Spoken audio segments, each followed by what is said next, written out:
Welcome to all of our students. मैं engineer R K Anand, आपका chemistry teacher.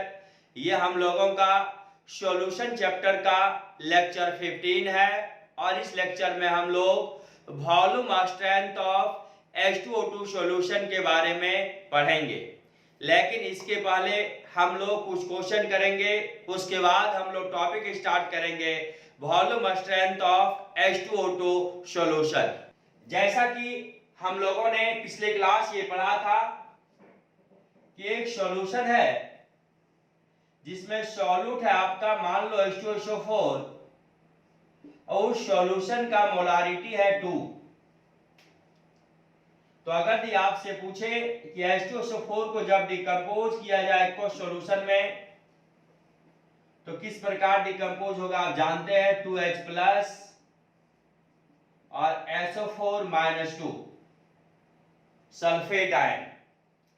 तो basically मैं ये कहना चाह रहा हूं आपसे कि H2SO4 सॉल्यूशन का जो मोलारिटी है वो 2 है। तो अगर ये आपसे पूछा जाए उस सॉल्यूशन में H प्लस आयन का मोलारिटी क्या होगा और सल्फेट आयन का मोलारिटी क्या होगा, तो आपको क्या करना है, जैसा कि मैंने पिछले क्लास आपको बताया, आपको कुछ नहीं करना है। सबसे पहले ये देखना है कि H प्लस आयन का कोफिशिएंट कितना है, तो 2 लिख दीजिए इनटू ये H प्लस आयन किससे प्राप्त हुआ, H2SO4 से। तो H2SO4 का मोलारिटी कितना है, तो 2 इंटू 2 कर दीजिए यानी कि 4 मोलर। क्लियर है? यानी कि जब भी H प्लस का आयन आपसे मोलारिटी पूछा जाए तो इसका कोफिशिएंट इनटू जिससे H प्लस आयन प्राप्त हुआ है उसके मोलारिटी से उसको मल्टीप्लाई कर देना है। तो H प्लस आयन का कोफिशिएंट 2 है और H प्लस आयन H2SO4 से प्राप्त हुआ है, तो H2SO4 का मोलारिटी से H प्लस आयन के कोफिशिएंट को मल्टीप्लाई कर देना है। तो इसका मोलारिटी कितना है, 2 बराबर 4 मोलर। समझ गए? अब देखिए, अगर भी आपसे पूछा जाए कि सल्फेट आयन का मोलारिटी क्या होगा इस सॉल्यूशन में, सल्फेट आयन का कोफिशिएंट कितना है, तो 1, नहीं कुछ तो 1 होता है, इनटू सल्फेट आयन किससे प्राप्त हुआ, H2SO4 से। तो 1 into molarity of H2SO4, H2SO4 का मोलारिटी कितना है, 2, तो 1 इंटू 2 बराबर 2 मोलर। इसका मतलब यह हुआ कि जब भी आपसे सल्फेट आयन का मोलारिटी इस सॉल्यूशन में पूछा जाएगा तो इसका कोफिशिएंट इनटू जिससे ये प्राप्त हुआ है उसके मोलारिटी से क्या करना है, मल्टीप्लाई कर देना है। क्लियर है? समझ गए? उसी टाइप का क्वेश्चन एक और आज हम लोग डिस्कस करेंगे। आइए, एक क्वेश्चन है, what volume of 0.8 molarity FeOH2 solution should be mixed with 50 ml of 0.2 molarity BaOH2 solution to get a solution of OH minus ion concentration equal to 0.60 molarity assuming 100% dissociation. यानी कि जो solute है आपका यहाँ पर एक solution का FeOH2 दूसरा सॉल्यूशन का BaOH2 वो 100% क्या हो जाता है, डिसोसिएट हो जाता है। एज्यूमिंग 100% डिसोसिएशन का मीनिंग यहाँ पर यह है कि पहला सॉल्यूशन का जो सॉल्यूट FeOH2 है जब वो एक्वस सॉल्यूशन में जाएगा 100% डिसोसिएट हो जाएगा और दूसरा सॉल्यूशन का जो सॉल्यूट BaOH2 है वो भी एक्वस सॉल्यूशन में जाएगा 100% डिसोसिएट हो जाएगा। यानी एज्यूमिंग 100% डिसोसिएशन का मीनिंग है कि दोनों 100% क्या होगा, डिसोसिएट हो जाएगा। तो क्वेश्चन यह कह रहा है छोटो, एक सॉल्यूशन है जिसमें सॉल्यूट है FeOH2 और उस सॉल्यूशन का मोलारिटी है 0.8। क्लियर है? उस सॉल्यूशन का वॉल्यूम क्या होगा, पहला सॉल्यूशन का वॉल्यूम क्या होगा जब वह मिक्स होगा किससे, एक अनदर सॉल्यूशन से जिसका वॉल्यूम है 50 ml और मोलारिटी है 0.2 और उसका सॉल्यूट है BaOH2। यह भी बेस है और ये भी बेस है। इसका मतलब दोनों सॉल्यूशन क्या है, बेसिक है। इसका मतलब दोनों सॉल्यूशन जो मिक्स होगा सेम नेचर का है। मिक्सिंग की बात है, दो मिक्स होगा, तीसरा M1V1 plus M2V2 bye M3V3 वाला फार्मूला हम लोग लगाएंगे। क्लियर है? ये पकड़ो फार्मूला कौन सा लगेगा, to get a solution of OH minus ion concentration, जब आप फर्स्ट सॉल्यूशन को सेकेंड सॉल्यूशन से मिक्स करते हो, तीसरा सॉल्यूशन जो प्राप्त होता है उसमें किसका हम लोग कंसंट्रेशन की बात कर रहे हैं, OH माइनस आयन कंसंट्रेशन का। यानी कि इस सॉल्यूशन से सबसे पहले हमको OH माइनस आयन का कंसंट्रेशन प्राप्त करना पड़ेगा, इस सॉल्यूशन से भी हमको OH माइनस आयन का कंसंट्रेशन प्राप्त करना पड़ेगा, क्योंकि जो फाइनल सॉल्यूशन जो प्राप्त हो रहा है, जो रिजल्टिंग सॉल्यूशन हम लोग का मिल रहा है, वो सॉल्यूशन है OH माइनस आयन का। क्लियर है? इक्वल टू कितना मोलारिटी 0.60। समझ गए छोटू? क्या समझे बताओ? हम लोगों ने ये समझा एक सॉल्यूशन है ये जिसका वॉल्यूम हम लोगों से पूछा जा रहा है, जो कि सॉल्यूशन बेसिक है, इसका सॉल्यूट है FeOH2 और मोलारिटी है 0.8। यह सॉल्यूशन मिक्स होता है इस सॉल्यूशन से, ये सॉल्यूशन भी बेसिक है क्योंकि इसका भी सॉल्यूट है आपका BeOH2 बेस और मोलारिटी है 0.2 और वॉल्यूम है 50 ml। जब दोनों मिक्स होता है ये तीसरा सॉल्यूशन प्राप्त होता है। इस सॉल्यूशन में जो कंसंट्रेशन लिया गया है ओनली किसका लिया गया है, OH माइनस आयन का, जो की वैल्यू है 0.60। तो बाबू आपको पहला सॉल्यूशन का यानी इस सॉल्यूशन का वॉल्यूम निकालना है।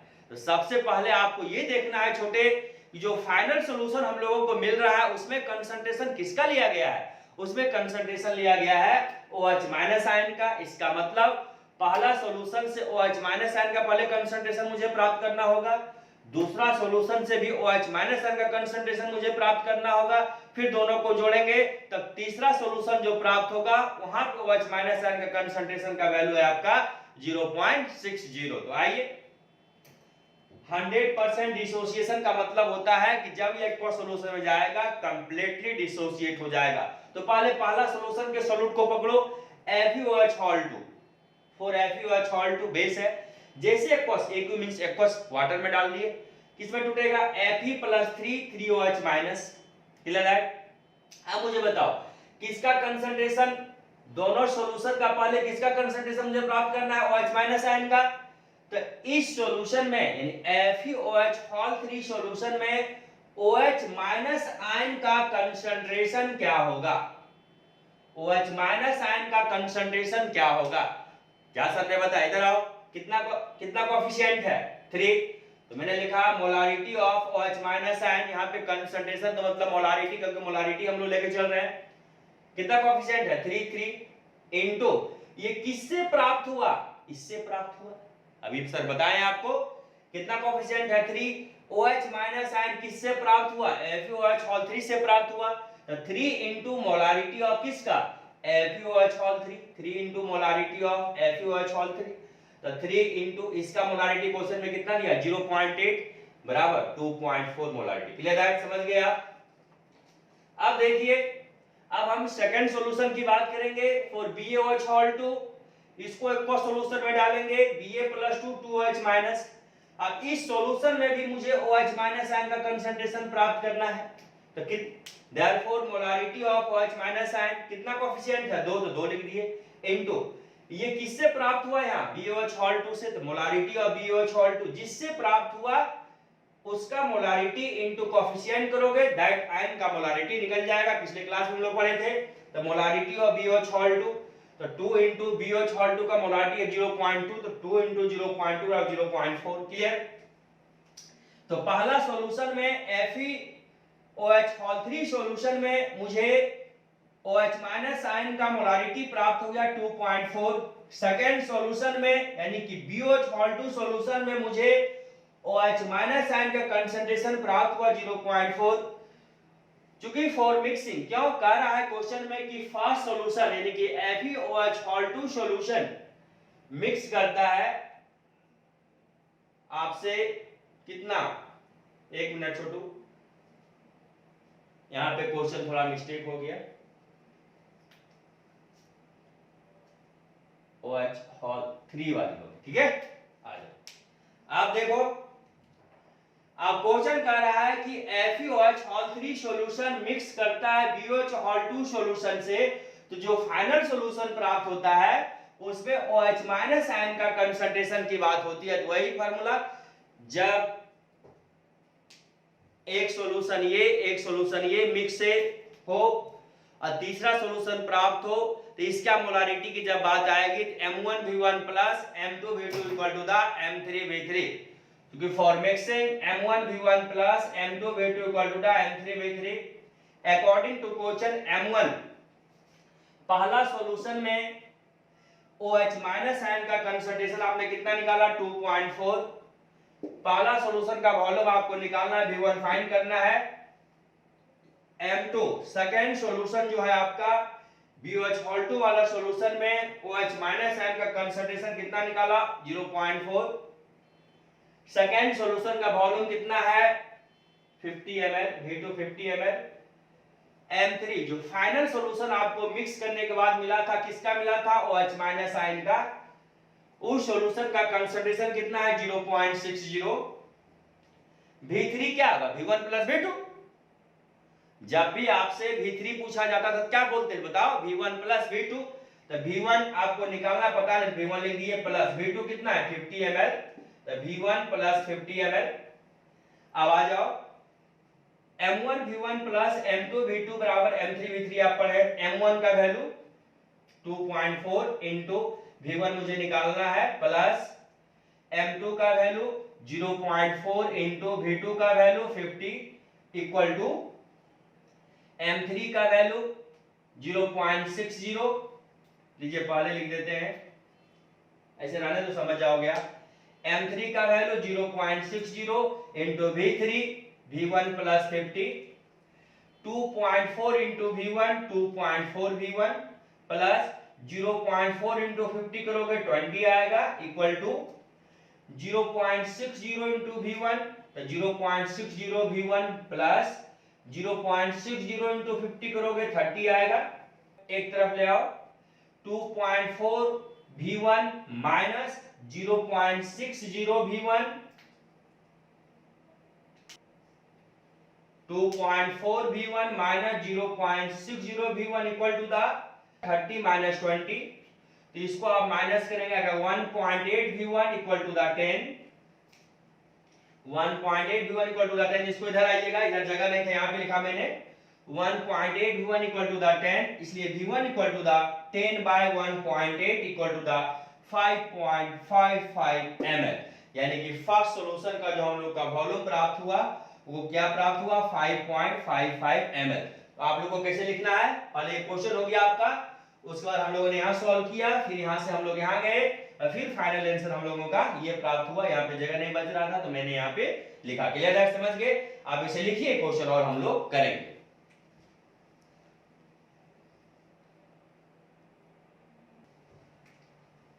तो आइए अब हम लोग कुछ इस टाइप का क्वेश्चन करेंगे। ये सॉल्यूशन है, इसका मोलारिटी क्वेश्चन में दे दिया है। ये सॉल्यूशन है, इसका मोलारिटी क्वेश्चन में दे दिया है, लेकिन इस सॉल्यूशन का वॉल्यूम नहीं दिया है, इस सॉल्यूशन का भी वॉल्यूम नहीं दिया है, और दोनों को मिक्स कर दिया। ये तीसरा सॉल्यूशन प्राप्त हुआ, इसका भी मोलारिटी क्वेश्चन में दे दिया है। तो आपसे पूछेगा कि बाबू बताओ ये सॉल्यूशन का वॉल्यूम क्या होगा और ये सॉल्यूशन का वॉल्यूम क्या होगा, या आपसे ये पूछ सकता है इस सॉल्यूशन के वॉल्यूम और इस सॉल्यूशन के वॉल्यूम का रेशियो क्या होगा। अभी तक हम लोग क्या पढ़े थे, अभी तक हम लोग इस टाइप का क्वेश्चन किए थे कि M1 दे दे, V1 दे दे, M2 दे दे, V2 निकाल देंगे, M1 दे दे, V1 दे दे, V2 दे दे, M2 निकाल देंगे। अब क्या क्वेश्चन आ गया है कि M1 दे दिया, M2 दे दिया, M3 भी दे दिया, और आपसे पूछ रहा है V1 और V2 का रेशियो क्या होगा। क्लियर है, समझ गए? यानी कि पहला सॉल्यूशन का भी वॉल्यूम पता नहीं है, दूसरा का भी वॉल्यूम पता नहीं है। अब पहला दूसरा का यदि वॉल्यूम पता चल जाए, तीसरा ऑटोमेटिक निकल जाएगा। क्यों? अगर V1 बराबर x है ml है, अब V2 बराबर y ml है, तो V3 बराबर x प्लस y ml हो जाएगा। जैसा कि आप जानते हैं, मैंने मोलारिटी ऑफ मिक्सिंग में भी आपको पढ़ाया था और नॉर्मेटिव ऑफ मिक्सिंग में भी पढ़ाया था। तो आइए इस टाइप का क्वेश्चन हम लोग कर लें। आइए क्वेश्चन है छोटे, ध्यान देना। In what volume ratio of 0.36 molarity HCl solution should be mixed with another 0.15 molarity HCl solution to obtain a 0.24 molarity HCl solution। Question कह रहा है बाबू, एक सॉल्यूशन है जिसका मोलारिटी है 0.36 और वो सॉल्यूशन एसिडिक है यानी कि सॉल्यूट है HCl, वह मिक्स होता है एक दूसरा सॉल्यूशन से जिसका मोलारिटी है 0.15, वो भी सॉल्यूशन एसिडिक है, सॉल्यूट है HCl, और मिक्स होने के बाद जो तीसरा सॉल्यूशन बन के प्राप्त होता है उसका मोलारिटी है 0.24 और वो भी सॉल्यूशन एसिडिक है क्योंकि सॉल्यूट है HCl, यानी सेम नेचर ऑफ सॉल्यूशन की बात हो रही है। क्लियर है, समझ गए? तो पूछ रहा है छोटे कि पहला सॉल्यूशन का वॉल्यूम और दूसरा सॉल्यूशन के वॉल्यूम का रेशियो क्या होगा। क्लियर है? तो मान लो पहला सॉल्यूशन का वॉल्यूम x ml है और दूसरा सॉल्यूशन का वॉल्यूम y ml है, तो x/y का वैल्यू हमको निकालना है, यानी v1/v2 का वैल्यू हमको निकालना है। तो आइए मान लेते हैं, let mix x ml of 0.36 molarity HCl, यानी पहला सॉल्यूशन का वॉल्यूम हम लोगों ने कितना माना x ml, with y ml of 0.15 molarity HCl solution. Second solution का वॉल्यूम हम लोगों ने कितना माना y ml। In order to obtain, फिर प्राप्त होता है the desired solution of molarity 0.24, यानी तीसरा सॉल्यूशन जो बनके तैयार होता है पहला दूसरा को मिक्स होने के बाद, उसका मोलारिटी क्वेश्चन में कितना है 0.24। तो यहाँ पे क्वेश्चन देख के लग रहा है मिक्सिंग का फार्मूला लगेगा, क्यों? पहला दूसरा सॉल्यूशन मिक्स हो रहा है, तीसरा प्राप्त हो रहा है, अब पहला दूसरा के वॉल्यूम का रेशियो पूछ रहा है, तो हम लोग वॉल्यूम एक का x मान लिए, एक का y ml मान लिए। जैसा कि हम लोग जानते हैं for mixing m1v1 plus m2v2 equal to the m3v3, तो अकॉर्डिंग टू क्वेश्चन पहला सॉल्यूशन का मोलारिटी हम लोगों ने m1 माना, पहला सॉल्यूशन का वॉल्यूम v1 माना, दूसरा सॉल्यूशन का मोलारिटी m2 माना, दूसरा का वॉल्यूम v2 माना, तीसरा का मोलारिटी m3 माना, तीसरा का वॉल्यूम v3 माना, तो m1 0.36, v1 x ml, m2 0.15, v2 y ml, m3 0.24, v3 बराबर v1 प्लस v2 यानी x plus y ml। Clear? आ जाओ छोटू, m1 v1, therefore m1 v1 वाली बात है, m1 का value 0.36 into v1 x plus m2 v2, m2 का value 0.14 into v2 y equal to m3 0.24 into v3 x plus y, 0.36 into x 0.36x plus 0.15 into y 0.15y equal to 0.24 into x 0.24x plus 0.24 into y 0.24y। अब x को एक तरफ कर लो, y को एक तरफ कर लो, तो 0.36x माइनस ये आएगा इधर तो माइनस हो जाएगा, 0.24x इक्वल टू 0.24y ये जाएगा इधर तो माइनस 0.15y, तो इसको जब इसको माइनस करेंगे इससे तो आएगा 0.12x इक्वल टू इसको जब इसको इससे माइनस करेंगे 0.09y, तो x बाय y हो जाएगा 0.09 बाय 0.12 डेसिमल कट के आएगा तो 9/12 बराबर 3/4, therefore x is to y बराबर 3:4, इसलिए हम लोगों ने भी v1 equal to the x माना था, v2 equal to the y ml माना था, इसलिए v1 is to v2 equal to the x is to y equal to the 3:4 answer. Clear है? तो देखिए क्वेश्चन और करेंगे, उसके बाद हम लोग पढ़ेंगे volume strength of H2O2 solution.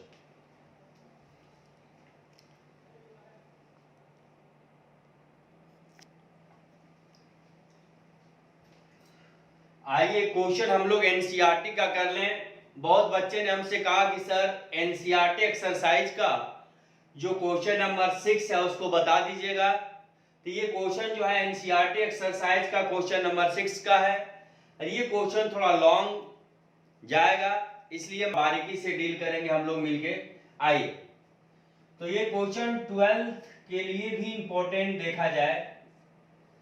Question है how many ml of 0.1 molarity HCl are required to react completely with 1 gram mixture of Na2CO3 and NaSCO3 containing equimolar amount of both। Question कह रहा है बाबू कितना वॉल्यूम HCl का होगा किसमें ml में, how many ml of HCl, और HCl solution का मोलारिटी है 0.1, वह रिएक्ट करता है किससे 1 ग्राम mixture of Na2CO3 and NaSCO3 से। Na2CO3 एंड NaSCO3 दोनों को मिक्स कर दिया जाए तो उसका मास कितना दिया गया क्वेश्चन में 1 gram containing equimolar amount of both. Question में NaSCO3 और Na2CO3 का मोल भी क्या है सेम है, इक्विमोलर। इक्वि का मतलब इक्वल मतलब बराबर, मोलर का मतलब मोल, इक्विमोलर अमाउंट ऑफ बोथ, दोनों का मोल क्या है सेम है। क्वेश्चन समझ गए, क्या समझे? एक सॉल्यूशन है जिसका मोलारिटी है 0.1, सॉल्यूट है HCl, उसका वॉल्यूम क्या होगा ml में, जब वह रिएक्ट करेगा एक मिक्सचर से, वो किसका मिक्सचर है Na2CO3 एंड NaSCO3 का, और मिक्सचर का मास है कितना 1 ग्राम, और कहा गया है कि ये Na2CO3 एंड NaSCO3 दोनों का मोल क्या है सेम है। क्लियर है? तो अगर दी छोटे मुझे HCl का वॉल्यूम निकालना है, वो भी केमिकल रिएक्शन में, जब वो रिएक्ट करेगा उस कंडीशन में सबसे पहले हमको ये देखना पड़ेगा कि HCl का मोल कितना रिएक्शन में भाग ले रहा है। अगर दी HCl का मोल रिएक्शन में भाग पता चल जाए तो आराम से वॉल्यूम हम लोग कैलकुलेट कर लेंगे। किसकी मदद से? मोलारिटी की मदद से। मोलारिटी इक्वल टू होता है number of moles of solute by total volume solution in litre. तो मोलारिटी दे दिया है, अगर दी मोल हम निकाल लें तो मोलारिटी और मोल की मदद से वॉल्यूम निकल जाएगा। तो आइए सबसे पहले हम लोग निकालेंगे HCl का मोल कितना पार्टिसिपेट हो रहा है किसमें, रिएक्शन में। किसके साथ रिएक्शन करेगा? 1 ग्राम mixture of NaCO3 and Na2CO3 के साथ। तो आइए सबसे पहले क्वेश्चन के अकॉर्डिंग देखा जाए, ये दोनों का जो मास है मिक्स करने के बाद जो मास है वो है 1 ग्राम। तो सबसे पहले सपोज किया जाए कि मास ऑफ Na2CO3 x ग्राम है, इसलिए मास ऑफ NaCO3 कितना हो जाएगा 1 माइनस x ग्राम। बिल्कुल सही, क्यों? इसका और इसका मास का जो मिक्सचर है दोनों को मिला दिया जाए तो दोनों का मास है 1 ग्राम। क्लियर? तो एक का मास है x ग्राम तो दूसरा का मास 1 माइनस x ग्राम। क्यों? x प्लस 1 माइनस x करोगे तो 1 आ जाएगा। क्लियर है? तो छोटे अब मोल निकाल लिया जाए, मोल्स ऑफ Na2CO3। मोल का formula given mass by molecular mass.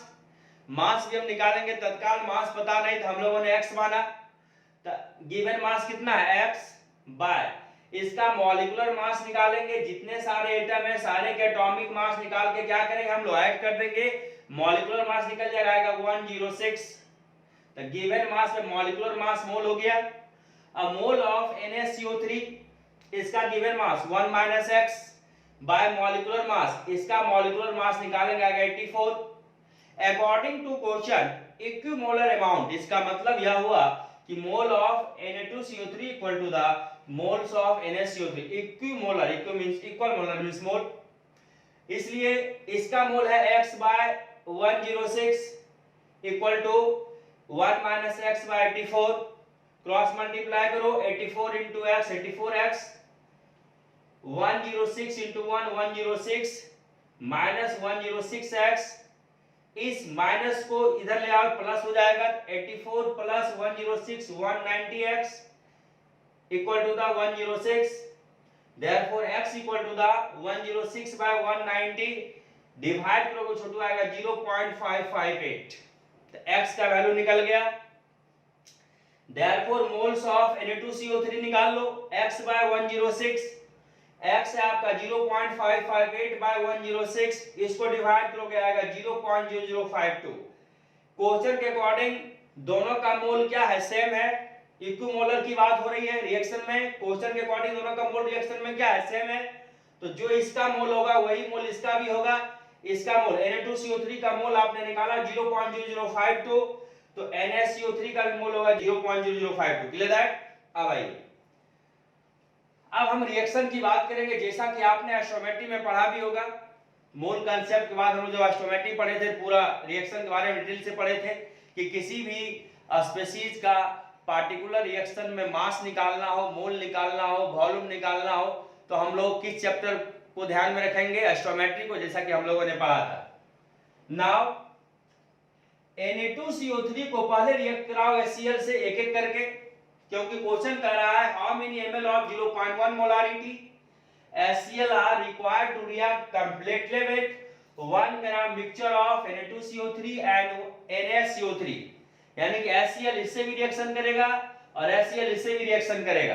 Clear है? तो सबसे पहले हम लोगों को ये देखना है कि जो 1 ग्राम मिक्सचर है Na2CO3 और NaCO3 में HCl का कितना मोल रिएक्ट करता है, तो मोल निकालना है पहले रिएक्शन में।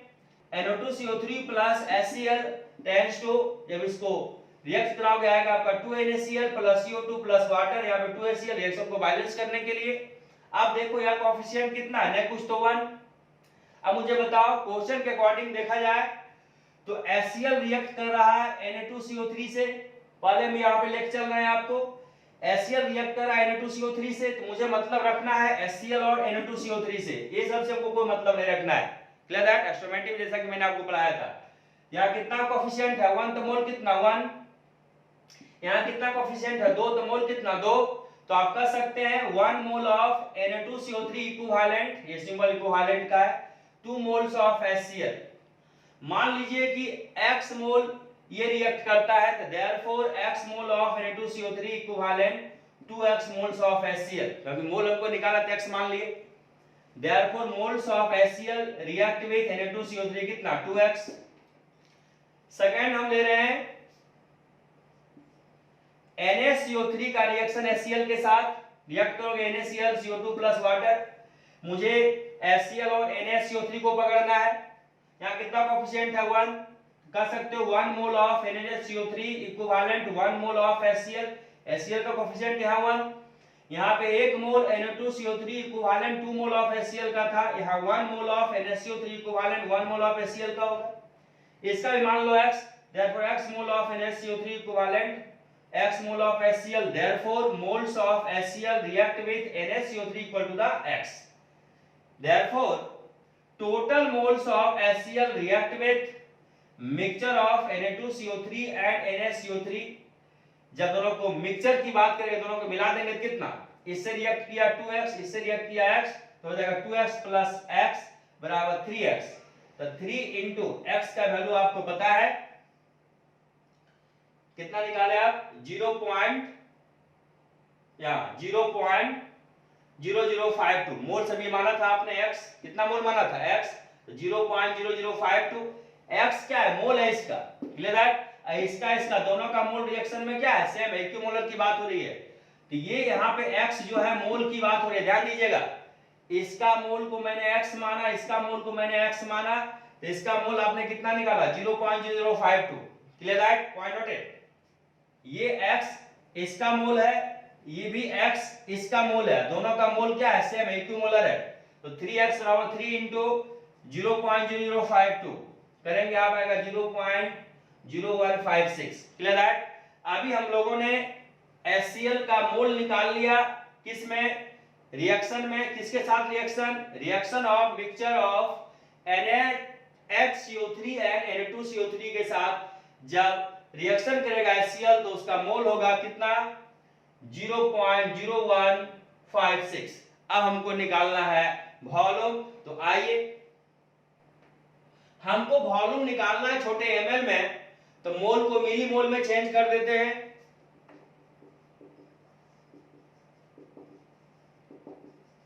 Therefore, number of millimoles of HCl react with mixture of Na2CO3 and NaSCO3 कितना हो जाएगा? मिली मोल बराबर होता है मोल इंटू 1000। तो मोल का वैल्यू कितना है आपका? 0.0156 आया था। 0.0156 इंटू 1000 कर दो, डेसिमल लाओ,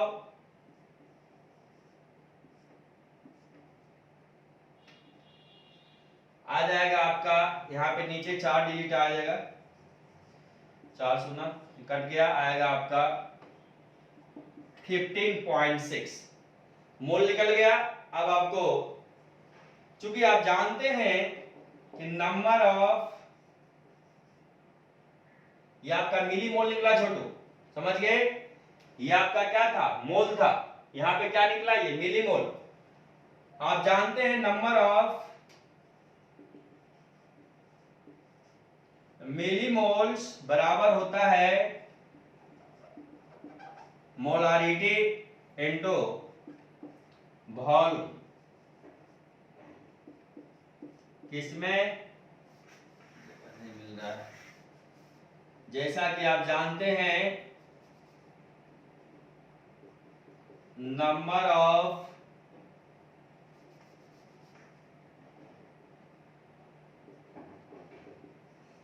मिलीमोल्स बराबर होता है molarity into volume in ml। कैसे? आपने पढ़ा मोलारिटी बराबर होता है number of moles by volume in litre. जब हम लोग वॉल्यूम को ml में लेंगे तो ml को लीटर में चेंज करना पड़ेगा, 1000 से डिवाइड करेंगे, 1000 प्लस के ऊपर यहां मल्टीप्लाई हो जाएगा। छोटे बाबू, नंबर ऑफ मोल को 1000 से मल्टीप्लाई करोगे तो नंबर ऑफ मिलीमोल बन जाएगा। मिलीमोल और मोलारिटी इनटू वॉल्यूम करोगे तो आपको प्राप्त होगा नंबर ऑफ मिलीमोल। तो आप कह सकते हैं number of millimole equal to the molarity into volume in ml। समझ गए? इसलिए volume of HCl solution react with mixture of Na2CO3 and NaSCO3, Na2CO3 and NaSCO3 equal to volume बराबर क्या हो जाएगा? बोलो, number of millimole by molarity.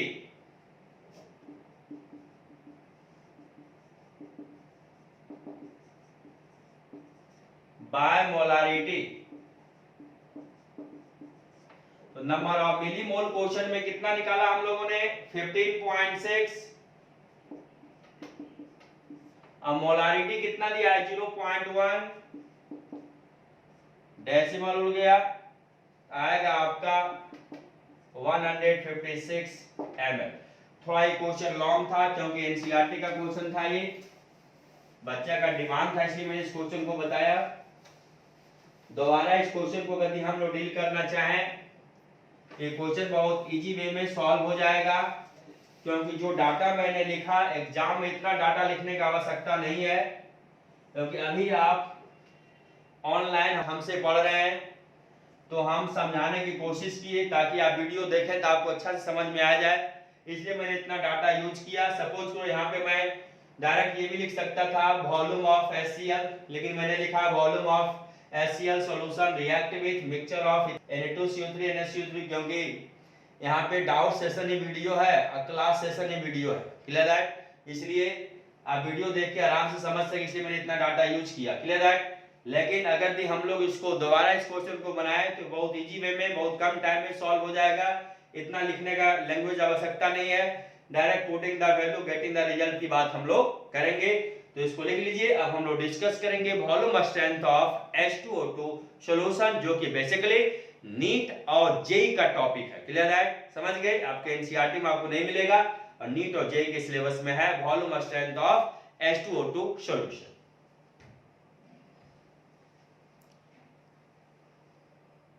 आइए हम लोग नेक्स्ट टॉपिक डिस्कस करेंगे strength of H2O2 solution. Basically topic NEET और जेई के लिए है, ये एनसीईआरटी में मेंशन नहीं मिलेगा आपको। स्ट्रेंथ को हम लोग कंसंट्रेशन भी कहते हैं, तो आप कह सकते हैं concentration of H2O2 solution. H2O2 को कहते हैं हम लोग हाइड्रोजन पेरोक्साइड, जैसा कि आप रिडॉक्स रिएक्शन में भी पढ़े होंगे। हाइड्रोजन पेरोक्साइड लिक्विड होता है। क्लियर है? जैसे कि आप जब नदी में या तालाब में कभी स्नान करने गए होंगे तो कान में यदि पानी चल जाता है तो हम लोग हाइड्रोजन पेरोक्साइड का ड्रॉप कान में डालते हैं, पानी बाहर निकलता है। क्लियर है? तो ये क्या है? लिक्विड है। यहाँ पे लॉजिकल बात है जिसकी वजह से इसको पढ़ाया जा रहा है, यानी कि स्ट्रेंथ ऑफ H2O2 सॉल्यूशन, यानी कि कंसंट्रेशन ऑफ H2O2 सॉल्यूशन। यानी H2O2 सॉल्यूशन का हम लोग मोलारिटी और नॉर्मेटिव किस प्रकार डिटरमाइन करेंगे, हम आपको उसी के बारे में बताएंगे। तो सबसे पहले हम लोग ये देख लें कि इसका इक्विवेलेंट वेट किस प्रकार निकाला जाएगा, ताकि नॉर्मेटिव में इक्विवेलेंट वेट की आवश्यकता पड़ेगा हम लोगों को। इसलिए सबसे पहले इसका वैलेंसी फैक्टर की हम बात करें। जैसा कि मैंने आपसे कहा है कि some important oxidising agent, reducing agent का valency factor, equivalent weight calculate करने का हम एक क्लास लेंगे आपको, और एक इक्विवेलेंट वेट का भी क्लास लेंगे। Clear that? वो कभी भी हम वीडियो अपलोड कर देंगे, आप लोग उसको देख लीजिएगा, इधर सॉल्यूशन अपना आपका चलते रहेगा। तो सबसे पहले हम लोग इसका वैलेंसी फैक्टर निकाल लें। तो ये देखें H2O2 कौन सा एजेंट है, ऑक्सीडाइजिंग एजेंट है कि रिड्यूसिंग एजेंट है। ये लाइन 12th में भी आ सकता है कि किस तरह का एजेंट का बिहेवियर करेगा। तो H2O2 यानी hydrogen peroxide act as both oxidizing agent and reducing agent। ध्यान दीजिएगा, ये लाइन जो है आपका 12th में भी आ सकता है। H2O2 act as both, OA means oxidizing agent and RA means reducing agent। तो OA को हम लोग ऑक्सीडाइजिंग एजेंट को हम लोग ऑक्सीडेंट भी कहते हैं, और RA means रिड्यूसिंग एजेंट को हम लोग रिडक्टेंट भी कहते हैं। वैसा रिएक्शन जिसमें कि ऑक्सीडेशन के साथ साथ रिडक्शन भी होता हो उसे हम रिडॉक्स रिएक्शन कहते हैं, जैसा कि आप रिडॉक्स रिएक्शन में पढ़े हैं। याद है? तो रिडॉक्स रिएक्शन वह रिएक्शन कहलाएगा जिसमें कि ऑक्सीडेशन के साथ साथ रिडक्शन भी होगा। क्लियर है? दूसरी चीज, वह स्पीशीज जो इलेक्ट्रॉन का लॉस करेगा उसका ऑक्सीडेशन होगा, और जो स्पीशीज इलेक्ट्रॉन का गेन करेगा उसका रिडक्शन होगा। दूसरा तरीका, एडिशन ऑफ ऑक्सीजन और रिमूवल ऑफ हाइड्रोजन ऑक्सीडेशन कहलाता है, उसका रिवर्स कर दो। एडिशन ऑफ हाइड्रोजन और रिमूवल ऑफ ऑक्सीजन रिडक्शन कहलाता है। क्लियर है? तीसरा तरीका समझो, वेरी स्मार्ट तरीका, ऑक्सीडेशन नंबर के मेथड से। जब किसी भी स्पीशीज का ऑक्सीडेशन नंबर रिएक्शन में लेफ्ट टू राइट इंक्रीज करे तो ऑक्सीडेशन कहलाता है, और जब किसी भी स्पीशीज का oxidation number left to right decrease करे रिएक्शन में तो रिडक्शन कहलाता है। चौथा मेथड समझो, जब किसी भी रिएक्शन को बैलेंस करने के लिए हम राइट साइड, ध्यान दीजिएगा, कौन सा साइड? Right side.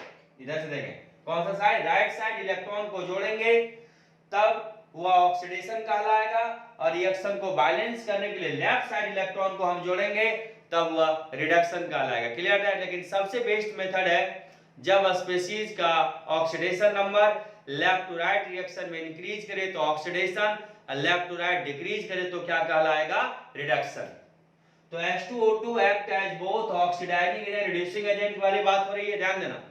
जिस स्पीशीज का ऑक्सीडेशन होगा, आप रिडॉक्स इसमें पढ़े हैं, ध्यान दीजिएगा, जिस स्पीशीज का रिएक्शन में ऑक्सीडेशन होगा वह रिड्यूसिंग एजेंट कहलाएगा। उल्टा समझना, जिसका ऑक्सीडेशन होगा वो कौन सा एजेंट कहलाएगा? रिड्यूसिंग एजेंट, और जिसका रिडक्शन होगा वह कहलाएगा ऑक्सीडाइजिंग एजेंट। क्लियर है? जिस स्पीशीज का रिएक्शन में ऑक्सीडेशन होगा वह कहलाएगा रिड्यूसिंग एजेंट, और जिसका रिडक्शन होगा वह कहलाएगा ऑक्सीडाइजिंग एजेंट। क्लियर है, समझ गए? क्योंकि इसके बारे में बहुत डिटेल से हम रिडॉक्स सेक्शन में आपको पढ़ा चुके हैं, बार बार एक ही चीज को बताना उचित नहीं होगा। तो आइए, ये जो H2O2 है वो ऑक्सीडाइजिंग एजेंट, रिड्यूसिंग एजेंट दोनों की तरह बिहेवियर करता है। तो बच्चे कहेंगे कि सर H2O2 कब ऑक्सीडाइजिंग एजेंट की तरह बिहेवियर करेगा और कब रिड्यूसिंग एजेंट की तरह बिहेवियर करेगा? जब वह रिएक्शन करेगा स्ट्रॉन्ग ऑक्सीडाइजिंग एजेंट से। ध्यान देना, जब वह रिएक्शन करेगा स्ट्रॉन्ग ऑक्सीडाइजिंग एजेंट से, जस्ट लाइक KMnO4 से। ये रिएक्शन कर ले KMnO4 से, स्ट्रॉन्ग ऑक्सीडाइजिंग एजेंट है, या K2Cr2O7 से, जैसा कि आप डी ब्लॉक में भी पढ़ेंगे या रिडॉक्स में हमने पढ़ाया होगा आपको। तो या रिड्यूसिंग एजेंट की तरह बिहेवियर करेगा। पॉइंट नोटेड, हम लिख देंगे बोर्ड पे, बाद में देख लीजिए केवल अभी। जब H2O2 रिएक्शन करेगा स्ट्रॉन्ग ऑक्सीडाइजिंग एजेंट से, तब यह रिड्यूसिंग एजेंट की तरह बिहेवियर करेगा। जब H2O2 रिएक्शन करेगा स्ट्रॉन्ग रिड्यूसिंग एजेंट से, स्ट्रॉन्ग रिड्यूसिंग एजेंट से, जैसे कि Ki potassium iodide, NO2SO3, H2O3, Na2H2O3, strong reducing agent से, तब यह ऑक्सीडाइजिंग एजेंट की तरह बिहेवियर करेगा। समझिए छोटू, क्लियर दैट? समझ गए? आइए, यानी कि H2O2 जो है आपका ऑक्सीडाइजिंग एजेंट के साथ साथ रिड्यूसिंग एजेंट भी है। चेक किया जाए तो देखते हैं। H2O2 को मैंने डिकम्पोज किया, ये सिंबल आपका हीट का है, हीट करो टूट जाएगा। किसमें टूटा? Water plus oxygen gas. H2O2 को आप हीट किए, water plus oxygen gas, reaction को बैलेंस कर दीजिए।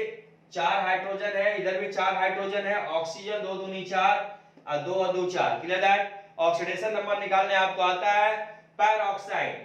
H2O2 को पैरऑक्साइड में पैरऑक्सी लिंकेज बनता था, जैसा कि मैंने बताया था, that is called peroxy linkage. Redox reaction में मैंने पढ़ाया था आपको।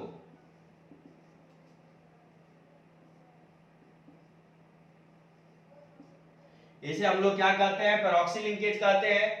तो अगर यहाँ पे देखा जाए कि पैरऑक्साइड में ऑक्सीजन का ऑक्सीडेशन नंबर -1 होता है और हाइड्रोजन का +1।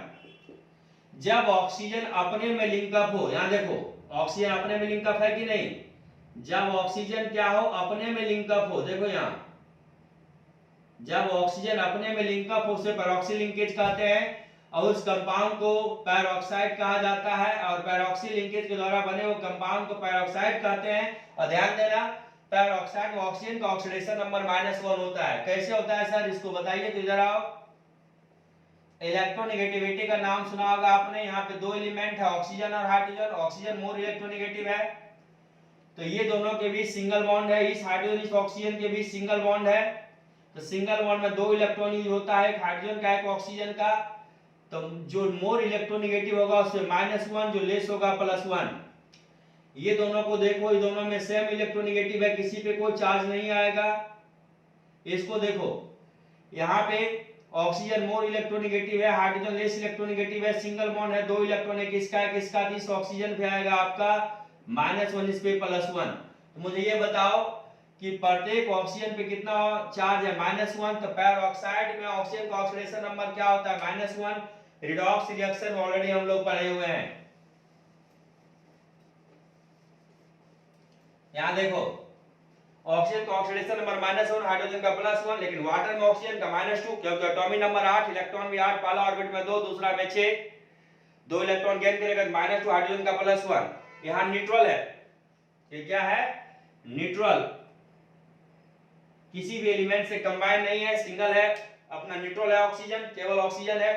तो जब मॉलिक्यूल के फॉर्म में हो न्यूट्रल स्टेट में, ऑक्सीडेशन नंबर क्या होता है? 0। तो +1 से +1 कुछ हुआ? कुछ नहीं। -1 से -2 बढ़ा कि घटा? घटा। -1 से -2 का घटा, -1 बढ़ा कि -2 बढ़ा? -1 बढ़ा। तो -1 से -2 ऑक्सीडेशन नंबर डिक्रीज किया, क्या कहलाएगा? रिडक्शन। कौन सा एजेंट? ऑक्सीडाइजिंग एजेंट, जैसा कि अभी मैंने आपको बताया। -1 से 0 बढ़ा के घटा, बढ़ा, क्या कहलाएगा? ऑक्सीडेशन। कौन सा? Reducing agent. तो ये H2O2 का छोटे ऑक्सीडेशन भी हुआ और रिडक्शन भी हुआ, इस वजह से यह ऑक्सीडाइजिंग एजेंट भी कहलाएगा और रिड्यूसिंग एजेंट भी कहलाएगा। और एक ही स्पीशीज का ऑक्सीडेशन भी हो रहा है और रिडक्शन भी हो रहा है, that reaction is called disproportion reaction, जैसा कि आप रिडॉक्स रिएक्शन में पढ़े हैं। अब आइए, as oxidising agent, oxidising agent का मतलब रिडक्शन। कहां हुआ? H2O2 से कहां गया रिडक्शन? H2O, H2O2 से H2O, क्लियर है? अब देखो, H2O2 से H2O की बात किया जाए, पहले H2 हटा दो यहां से। पहले देखो, H2O2 से H2O रिडक्शन की बात हो रही है, ऑक्सीडाइजिंग मींस रिडक्शन। अब देखो यहाँ पे हाइड्रोजन 2, हाइड्रोजन 2 बैलेंस है, ऑक्सीजन कितना है? 2, यहां 2 कोएफिशिएंट से मल्टीप्लाई कर दिए, ऑक्सीजन भी बैलेंस हो गया। लेकिन इधर हाइड्रोजन कितना है? 2 2 नहीं 4, अरे हाइड्रोजन कितना है? 2। तो हाइड्रोजन को बैलेंस करने के लिए आप पढ़े होंगे बैलेंसिंग ऑफ रिडॉक्स रिएक्शन में, जिधर जितना हाइड्रोजन कम हो H+ जोड़ देंगे। तो इधर हाइड्रोजन अगर देखा जाए कितना है? 2 2 नहीं 4, यहां कितना है? 2 तो 2H+ आयन जुड़ जाएगा हाइड्रोजन को बैलेंस करने के लिए। अब हम चार्ज को यदि बैलेंस करें, क्लियर है, तो इधर आपका 2+ चार्ज है, तो न्यूट्रल होना चाहिए रिएक्शन, क्योंकि इधर रिएक्शन आपका क्या था? न्यूट्रल था। और जो ऑक्सीडेशन नंबर हम लोगों ने बैठाया ना, पहले से को तो चार्ज नहीं था, तो कितना इलेक्ट्रॉन ऐड हो जाएगा? 2 इलेक्ट्रॉन, क्योंकि 2 माइनस और 2 प्लस क्या हो गया? न्यूट्रल। इधर भी क्या हो गया? न्यूट्रल। मुझे ये बताओ, जैसा कि आपने पढ़ा कि valency factor of oxidising agent reducing agent क्या होता है? सोच इसको, ये आपका ऑक्सीडाइजिंग एजेंट है। ऑक्सीडाइजिंग एजेंट का मतलब रिडक्शन, मतलब गेन ऑफ इलेक्ट्रॉन। तो 1 मोल ऑक्सीडाइजिंग एजेंट के द्वारा जितना इलेक्ट्रॉन गेन होगा वह उसका वैलेंसी फैक्टर कहलाएगा। मुझे ये बताइए, ये H2O2 1 मोल है, कितना इलेक्ट्रॉन का गेन किया? 2 इलेक्ट्रॉन का गेन किया, तो इसका वैलेंसी फैक्टर कितना होगा? 2 हो जाएगा, क्लियर है? मॉलिक्यूलर वेट अगर H2O2 का हम लोग निकाल लें, ऑक्सीजन का एटॉमिक वेट होता है 16, 2 ऑक्सीजन है 16 दूनी 32, हाइड्रोजन का एटॉमिक वेट होता है 1, तो 2 हाइड्रोजन है तो 2 इधर हो गया, करोगे 1 × 2 तो 2 और 32 यानी 34, क्लियर है? Therefore equivalent weight of H2O2, equivalent weight क्या होता है? Molecular weight by valency factor. तो molecular weight by valency factor, molecular weight 34 है, बाय वैलेंसी फैक्टर कितना है आपका? 2 बराबर 17 आ जाएगा। As reducing agent, reducing agent का मतलब होता है आपका ऑक्सीडेशन का। इतना कहां ऑक्सीडेशन हुआ? देखो तो H2O2 से कहां गया? ऑक्सीजन, H2O2 से ऑक्सीजन, क्लियर है? इधर आओ, H2O2 से ऑक्सीजन गया, ध्यान दो, पहले सीखो। इधर ऑक्सीजन कितना है? 2, इधर भी ऑक्सीजन कितना है? 2, क्लियर है? बहुत अच्छा। अब बताओ, इधर हाइड्रोजन कितना है? 2 है, इधर हाइड्रोजन 1 भी नहीं। सर क्या पढ़ाए थे बैलेंसिंग ऑफ रिडॉक्स रिएक्शन में? जिधर जितना हाइड्रोजन कम होगा उधर H+ आयन जोड़ देंगे, 2H+ आयन। इधर चार्ज क्या है? न्यूट्रल है 0, इधर चार्ज क्या है? 2+, तो चार्ज को बैलेंस में क्या जोड़ेंगे? इलेक्ट्रॉन, कितना इलेक्ट्रॉन जुड़ जाएगा? 2, तो 2 - 2+ क्या हो गया? 0 यानी न्यूट्रल। अब मुझे बताओ, ये रिड्यूसिंग एजेंट का मतलब ऑक्सीडेशन होता है, तो रिड्यूसिंग एजेंट का वैलेंसी फैक्टर यह कहलाएगा कि 1 मोल रिड्यूसिंग एजेंट के द्वारा जितना इलेक्ट्रॉन का लॉस होगा वह उसका कहलाएगा वैलेंसी फैक्टर। तो कितना इलेक्ट्रॉन का लॉस किया? 2, इसका वैलेंसी फैक्टर क्या हो जाएगा? 2। तो वैलेंसी फैक्टर ऑफ H2O2 बराबर 2, तो इक्विवेलेंट वेट ऑफ H2O2 बराबर molecular weight by valency factor, तो 34/2 बराबर 17। तो ध्यान दीजिएगा, जब इलेक्ट्रॉन राइट साइड जुटा हो, यहां देखो राइट साइड, तब कहलाएगा ऑक्सीडेशन मतलब लॉस ऑफ इलेक्ट्रॉन। जब इलेक्ट्रॉन लेफ्ट साइड जुटा हो कहलाएगा रिडक्शन मतलब गेन ऑफ इलेक्ट्रॉन। समझ गए? Clear that? Balancing of redox reaction में तो आप लोग आराम से इसको पढ़े हैं, क्लियर दैट? इसको लिख लीजिए।